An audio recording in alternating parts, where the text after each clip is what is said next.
আমরা যারা বিভিন্ন দরবারের মুরিদ শব্দের অর্থ হলো মরা। যেদিন আমরা মুর্শিদের হাতে হাত রেখে বায়াত রেখেছি, সেদিনই রাসূল পাকের নামে ওলিয়া উলিয়াগণকে উসিলা করে আমরা মৃত্যুবরণ করেছি।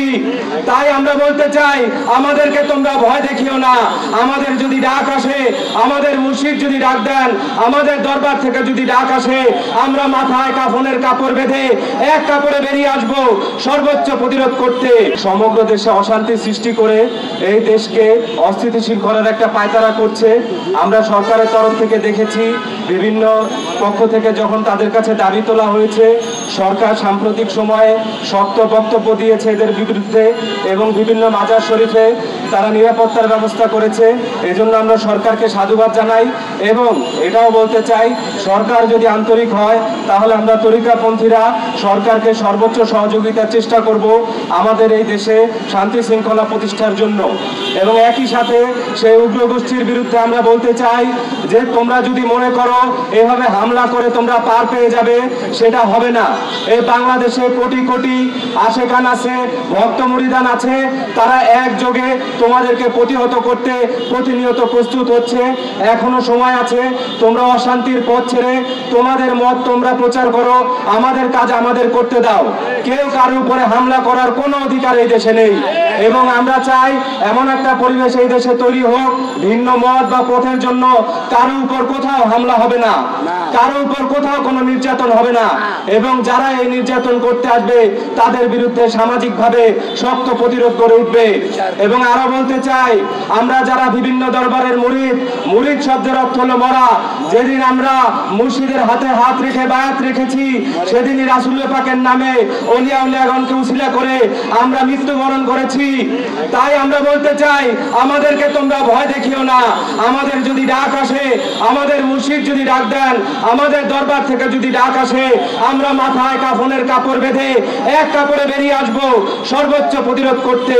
এবং সকল মহলকে আমরা আবেদন করব, আপনারা সক্রিয় হন।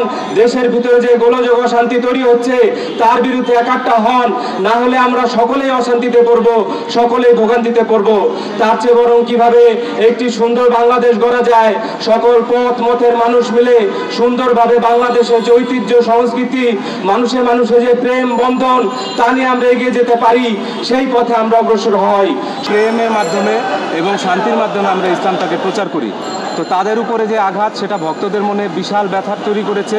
এবং এই ব্যথা মোচন করতে যদি কার্যকর পদক্ষেপ নেওয়া না হয়, তাহলে আমরাই রাজপথে নেমে আসব। মাজার ভাঙছে একটা সুযোগ সন্ধানী উগ্র গোষ্ঠী, যাদেরকে আসলে সংখ্যাগরিষ্ঠ মানুষ সমর্থন করে না। কারণ আমরা জানি বাংলাদেশের সংখ্যাগরিষ্ঠ মানুষ শান্তিপ্রিয় এবং আমাদের সমাজে একটা মানুষে প্রেমের চর্চা আছে। যারা এই হামলাগুলো করছে তারা চাচ্ছে শান্তি বিনষ্ট করতে।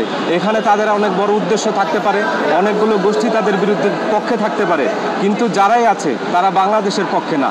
কারণ তারা বাংলাদেশকে অস্থিতিশীল এবং অশান্তিপূর্ণ করতে চায়। এবং এই সন্ত্রাস এবং উগ্রতার বিরুদ্ধে সমস্ত নাগরিকরা আমরা বলবো যে নাগরিক অধিকারের দাবিতে এখন আমাদের একত্রিত হতে হবে, যাতে সকল মত পথের মানুষ যার যার বক্তব্য নিজেরা প্রকাশ করতে পারে, সেখানে কেউ কারো উপরে সন্ত্রাস এবং আঘাত না করে। আমাদের পরবর্তী পদক্ষেপ আমরা ভাববো, আমরা যদি দেখি এরপরও সারা বাংলাদেশের বিভিন্ন স্থানে এভাবে হামলা চলতে থাকে, সেই ক্ষেত্রে আমরা তরিকাপন্থীরা একত্রিত হয়ে সমস্ত দরবার মাজার খানকা সহ বাংলাদেশের কোটি কোটি ভক্ত আশেকান আছেন, তাদেরকে নিয়ে আমরা রাজপথে নামতে বাধ্য হব। এবং আমরা ওইদিকে যেতে চাই না, কারণ আমরা শান্তির পক্ষে। আমরা চাই দেশে শান্তি শৃঙ্খলা প্রতিষ্ঠিত হোক, মানুষে মানুষে প্রেম তৈরি হোক।